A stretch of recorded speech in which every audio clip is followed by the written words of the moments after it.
indices have evolved over time. So we started off with a very simple selection index, which was known as the ASI, or Australian Selection Index, that just included milk, fat and protein weighted by their appropriate economic values.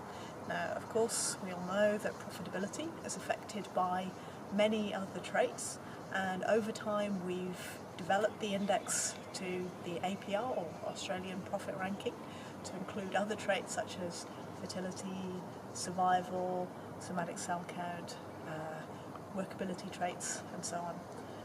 The latest selection index, well, there's actually a choice of three: the BPI, Balanced Performance Index, the HWI, the Health Weighted Index, and the TWI, which is the Type Weighted Index.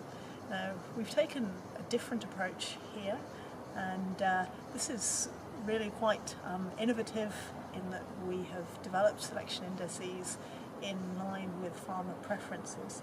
So the fundamental basis of an index in this context is still economics, but we've also included farmer opinions and philosophies so that they can use the selection index that most closely aligns to the way that they want to breed cows.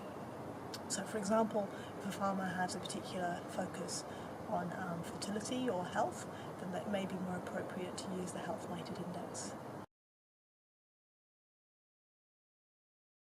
I want to go back a little bit and talk about how we calculate the weights or the economic values that go into an index. We use a method where we change the unit of a trait by a single unit, and then look at the impact on farm profitability of making a single unit change in each particular trait. What we end up with is a net economic value of that particular trait, and we apply that to select for that trait. Now, if we've got a large number of traits, then obviously you have a different weight according to the economic importance of that trait. One of the criticisms that we have around selection indices is that the more traits that you select for, then you potentially dilute the genetic gain that you make in the trait of primary importance, so for example protein yield.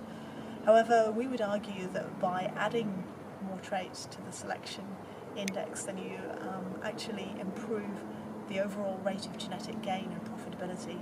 So as long as a trait contributes to profitability or perhaps social or environmental importance, then it's worth including that